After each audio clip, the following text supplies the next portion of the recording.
Hi,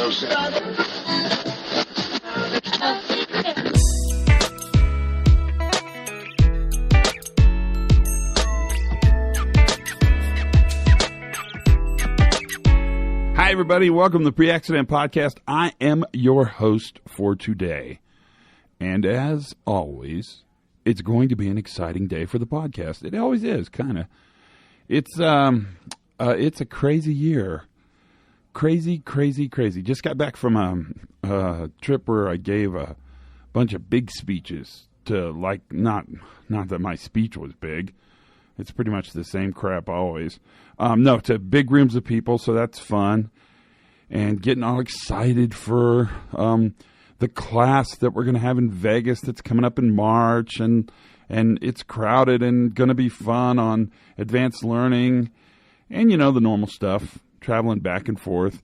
The winter seems, at least, I don't know what it's like for you guys, but for those of us in the American Southwest where I am, it seems like it's not a winter. I mean, here we are encroaching past February into beautiful March and kind of not much action so far. Although in New Mexico where I am, our snowiest months usually are pretty much April and May. And May's kind of a ripoff because in May you're really ready for winter to be over and then it snows a lot. And I don't know. It would be charming in December and entertaining in January and appropriate in February, but in May it's just kind of insulting. It just seems like, will this ever end? Ever end? Who knows? Lots of interesting feedback on my airline story. Thank you for all your comments. Who knows what'll happen to me at airports? It's crazy, and it's getting worse. You know, I have problems with authority. I've always kind of had problems with authority. That's my deal, and I really don't like rules that are stupid. Like, for instance, I think things that are stupid are just, I don't know what, I guess to repeat myself, stupid. And so that's kind of part of where this process is. Other than that, man, there's so much to talk about. You'll hear lots more interesting and amazing pieces of data.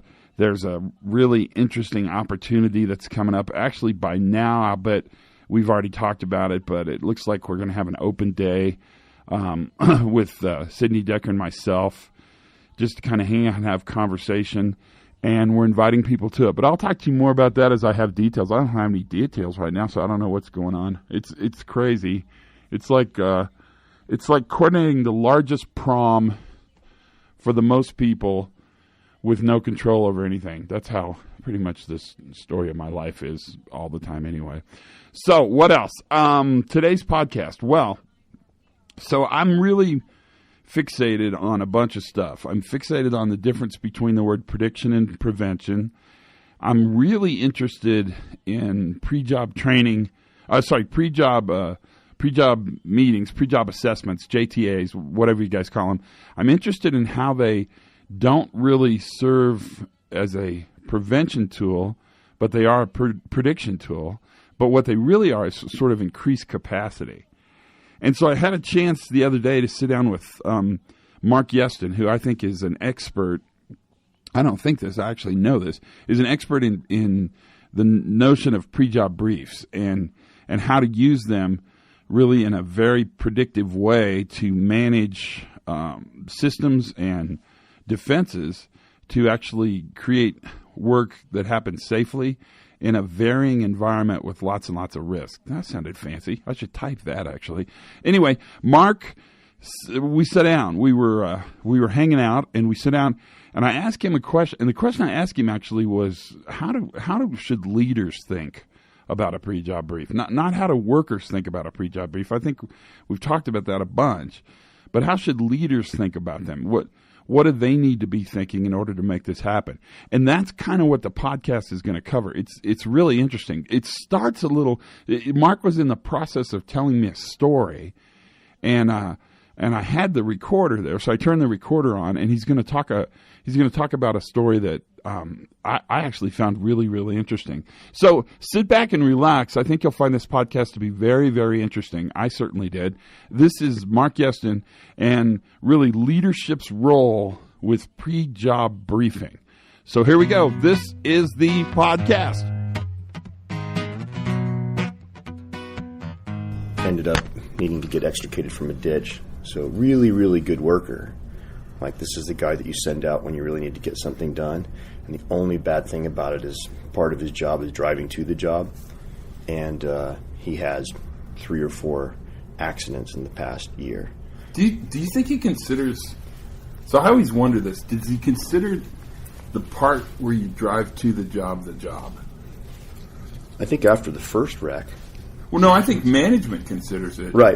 Well, probably retrospectively, but I think management considers it's a job. But does the worker, does the really good guy, is that work or is that what you do in order to go and do work? That's getting to work, yeah. That's going to work to start the work. So I didn't mean to interrupt, sorry. No. So the supervisor and the management are like, God, what can we do? We can't suffer this vehicle damage, because every time we have vehicle damage, that's seen as like, pointing to there's a weakness in our operations and people aren't caring enough and they're not taking care of the equipment, or being reckless, or worse, maybe they're even drunk or intoxicated or something like that. And so each one of these things prompts a drug test, kind of a law enforcement interview, get the cops involved, to investigate the accident because of insurance and liability concerns. And of course the blood test comes out fine, or the breath test or whatever, there's no sign of intoxication.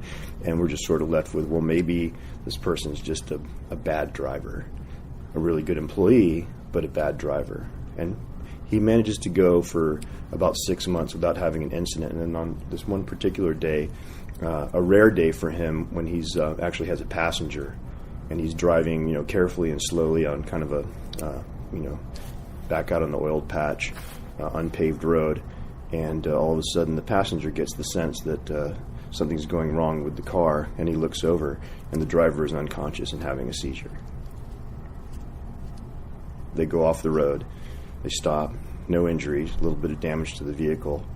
When the driver kind of comes to, he says, "My God, what happened? Are you okay?" He says, "This has happened to me a couple of times, and every time it happens to me, I think it's going to be the last time. Please don't tell anybody, because if they know I'm having this problem, they're going to fire me. There's no way I'm going to be able to keep my job." God, that took a turn. I wasn't thinking it was. I thought that this was going to be an easy question. He wasn't a bad driver. He had a seizure disorder. So it was really a worker health issue. A worker health issue. Probably pretty important to identify. And perhaps even treatable.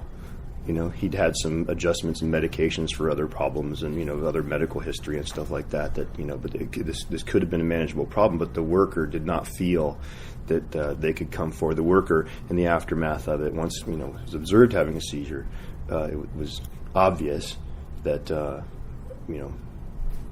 management, if they were aware of it, would have the way they reacted to it would be very, very important, and would also inform future employees as to how.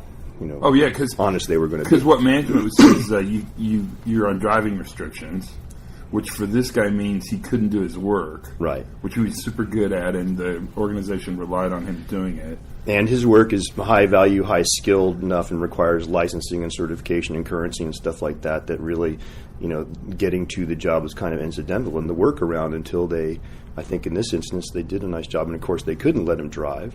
And they had to, basically do a fitness for duty around the ability to drive, should he even be licensed in the state that, where this occurred. But he was a valuable enough worker that they made an accommodation to get him basically chauffeured to his work site. How old was give he? him an extra hand. He was young. He's in his 40s. Could I say young in 40s? No, I think that really? Now the courts are going to come and find us. Yeah. Because that also then totally impugns that you're a kid. Super old. He's just a young buck. Been shaven for a couple of weeks anyway. A whippersnapper. Yeah. A whippersnapper. Gosh, wow, that's so interesting to hear that story, just because it just shows the power of workplace culture, the power of fear. But what it really illustrates to me is that I had so biased that story. I did not think it was going to go. And in the wrecks that preceded it, there was counseling. Are you You don't rush to get to the job. Take your time. Make sure, check the brakes. Both hands on the wheel. That's right. Yeah. And they cycled him through defensive driving online training several times. Yeah, and he could probably teach Smith driving because he'd taken it 90 times. Teach it backwards. He had a medical issue, but he wasn't feeling comfortable telling anyone. And I think honestly remain confident that, like we all do when we have something time. Oh, this cold will be short-lived, or Yeah. this must just be because I changed my blood pressure medication or some such thing, and this will go away. And that power of denial, you can couple that with gender. There's a real bias towards not showing weakness in this case. And then if you grew up like I did, where there's no value at all at being sick. Right. So, like when I was sick and would say, "Mom, I don't feel good," she would say, "Get up and go to school." Not feeling good. Right. That's what you. How? This is a really good intro into the question I'm dying to ask you. We talk a lot about PreJob as sort of a capacity builder. I think that's a relatively new idea, but it's the right idea, and I think companies that are doing it really see it as a capacity builder. I was just on the phone with the Potash guys yesterday, and they were talking about how once they started looking at their PreJob brief as a capacity tool, it changed the way they did their PreJob briefs. And I think we have a pretty good handle on how workers should look at PreJob briefs. How should managers think of PreJob brief? How do we get managers to shift their thinking away from an administrative task that must be done before a weaponized tool that can be used retrospectively? How do we move them into an area where they think of PreJobs differently? Yeah, I'm more and more starting to picture it like the plank on a ship. Walk the plank. That plank is like the black line, and then at a certain point, either willingly or not, you're going to have to take the plunge. Wouldn't it be nice if you could nail a little extra material onto that plank and buy some time and try to figure out, maybe we don't have to take this plunge, or we could take it in a place that isn't shark infested, or make it a little bit safer. So can you do this entire conversation with only pirate metaphors? Yeah. Okay, let's try I just rewatched Pirates of the Caribbean. I can't. Arg. So, but you that black line, the prescription, and really the kind of the almost very pointy end of the black line, kind of using the sharp end of the stick now. The pointy end of the black line is that those still printed JSAs and checklists and things like that, all really, really good that we need. But it's the organic conversation that takes place as they're standing there on the precipice, about to encounter the kind of non-recoverable things that might happen, that allows them to identify places where we need some resilience and capacity.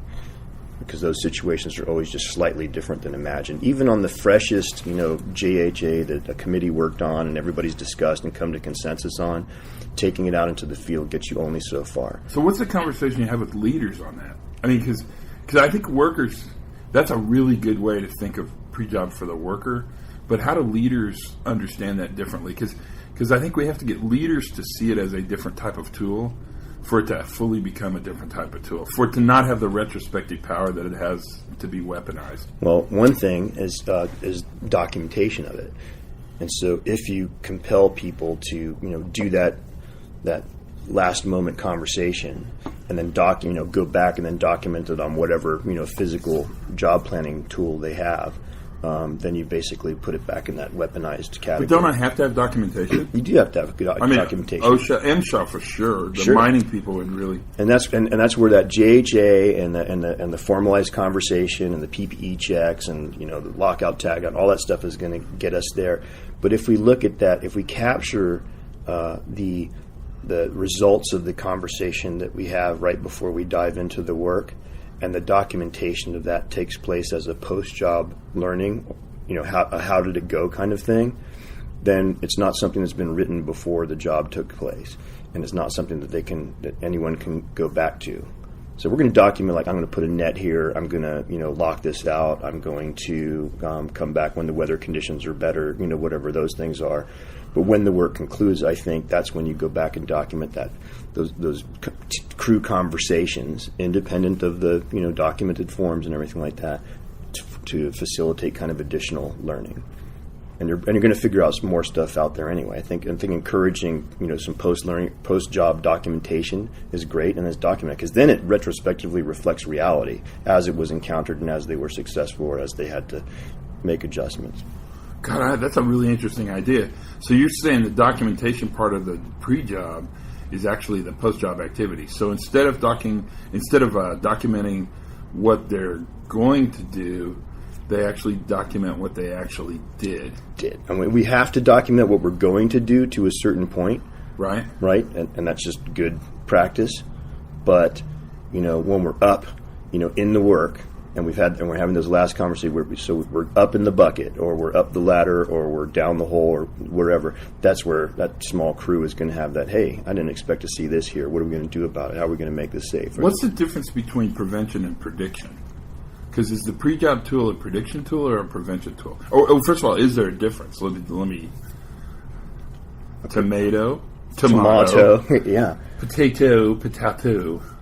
Prediction or prevention? Well, I think, you don't really put in a prevention or a capacity or a defense until you've done some work to kind of predict what that outcome might be.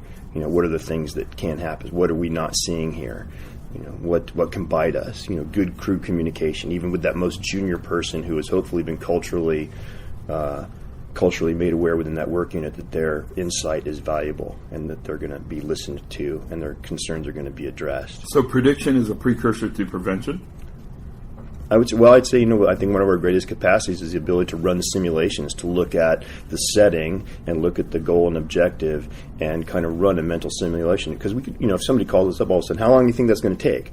That's going to require us to run a mental simulation. Yeah, which is super high functioning. Humans are quite good at it. I mean, we simulate all the time. We simulate all the time while we're driving. Right. We're in Vegas right now. Actually, in a room that overlooks the Bellagio fountains. Not that I'm bragging, but that's where we are. And you run simulations in your head probably every time you walk by a slot machine, right? I mean, yeah, absolutely. Kinda. You're thinking this could be it, baby. So prediction really is precursive to prevention. I think, well, in my mind, you run the simulation, you have the discussion, or if it's just a solo worker, you're running that simulation consciously or unconsciously about what is this going to mean, what am I going to need to do it, and then you adapt. You adapt the situation. Then as you encounter, unexpected changes in the situation, you have to modify your simulation. And that's the difference between, because all of that black line work leading up to that point, that planning, based on reality and based on post-job learning from the past or based on mishaps or accident, is still, at its essence, a simulation.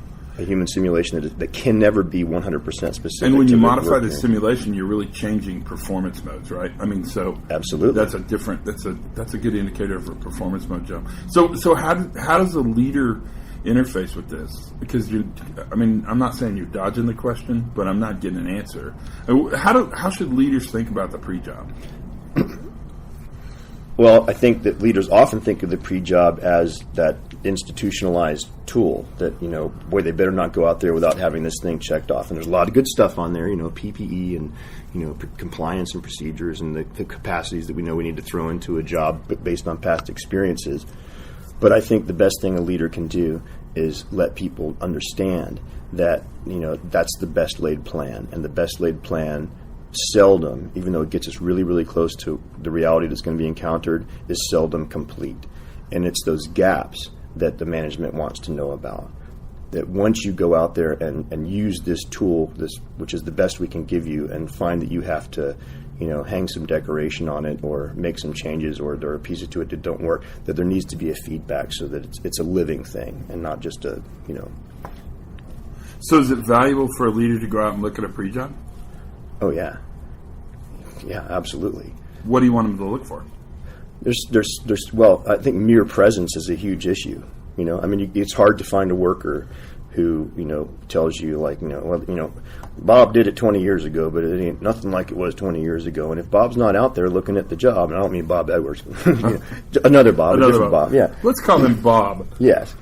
Presence on the job site is huge. And I've been a manager, I've been a leader, and sometimes you're spending so much of your time just, getting ready to do the work and doing all of the minutia and the budgeting and everything else like that. It is hard to get out. You have to force yourself to get out. And when you go out, you have your bosses in the organization heaping all kinds of work on there. And every time you go out and interact with the people whose hopes and dreams depend on you, you control the purse strings, you control the schedule, you control work environments and things like that, it can be people can often be reluctant to do that because you've already got enough work. So why go out to these people who you know you're surely going to disappoint, because you can't say, hey, everybody gets a company car and new gold teeth, and I can, I have an unlimited budget and I can make all these dreams come true.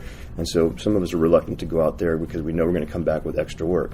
But I think if you go out and often enough, people understand that you are there to do the best you can with the resources that you have, and that they will be listened to, and that sometimes the answer is not always yes. But it's that shift between seeing PreJob. Traditionally, I think we saw PreJob as a barrier, as a protection, and it's not. So I'll just say it: a PreJob briefing, a PreJob task analysis in the field is not a control. It is, however, additional footage on the plank to keep our pie metaphor going. Yes. It is a capacity builder. It builds capacity. It builds space. It gives the worker more time to think and more time to simulate. Right. Fair enough? Right. And they can plan and they can simulate as they're about to touch the work, because once you start getting involved in the work, that space for planning and simulating really diminishes. Are you seeing PreJob briefing concepts change? Are they changing? I think so. I think in organizations where the workers who are performing the work recognize that there's a value to what they're learning out there to their supervisors and managers, and the supervisors and managers are expecting that, then they feel part of like a closed loop process, and they're constantly improving the situation. Are they worth doing? Oh yeah, I mean they cost nothing. They don't take any time at all. And the simpler, the better. And crews that are really good at this have developed among themselves or borrowed from other places some questions that they're going to ask themselves before that work commences. Okay, so we've gone through our checklist, we've finished this off, and now we're about to start. We have a really good picture of how we think this is going to go. Here's my picture of what I think. Here's what I think we're going to do. Here's how long I think it's going to take. Here are the things that I think are going to be of concern that might bite us, that we need to put in a little capacity. What do you think? And that's where good leadership and management gives those other employees the space to speak up. And at the risk of sounding a little defeatist, worrying about the PreJob as a documentation for future liability is ridiculous, because every single case I've ever worked on, in retrospect, the PreJob was insufficient because what happened during the work was not noted in the PreJob. And so the fear of future liability keeping us from changing or experimenting or making these documents living, that fear is kind of stupid. Yes. Because the consequence is there if failure happens anyway. Right. Fair enough? Yeah, absolutely. Final words on this?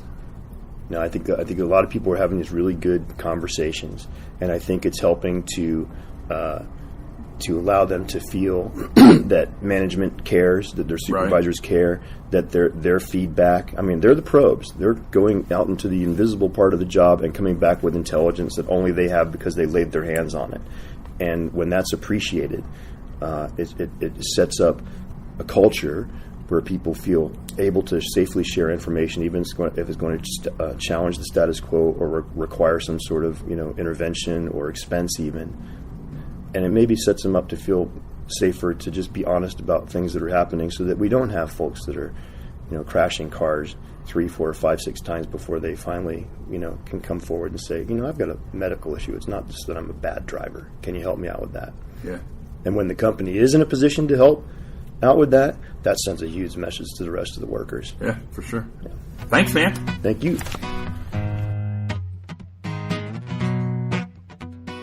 So that's the podcast. What do you think? Super interesting. I mean, the whole story at the beginning, where they had a series of vehicle strikes, vehicle accidents, and their response was to manage it really through improving the workers' behavior. It's as if vehicle strikes were a choice, and for them to discover that, in fact, it was a pretty significant fitness for duty issue. Changes the calculus, and that's kind of an interesting way to start this story. I mean, it really, that had impact on me. And then for Marc to talk about really how they look at and understand pre-job briefing and how it really is a way to actually manage capacity, a way to create time. And that time, that thinking time that workers do, that's a pretty important time. Because they're going to meet variability. There's going to be variance in the work they're going to do, and they're going to have to simulate that idea.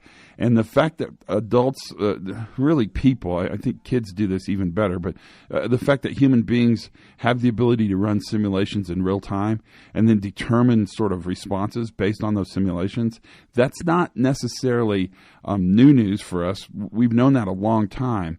But it's important news, and I think it's kind of new to the safety people. That's what happens. It's a great podcast. I mean, this is a thoughtful one.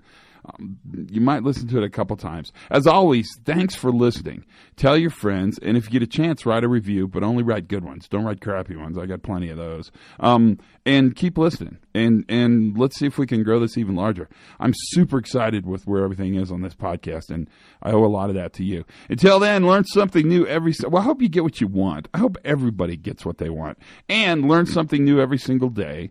Have as much fun as you possibly can, and for goodness sakes, be safe.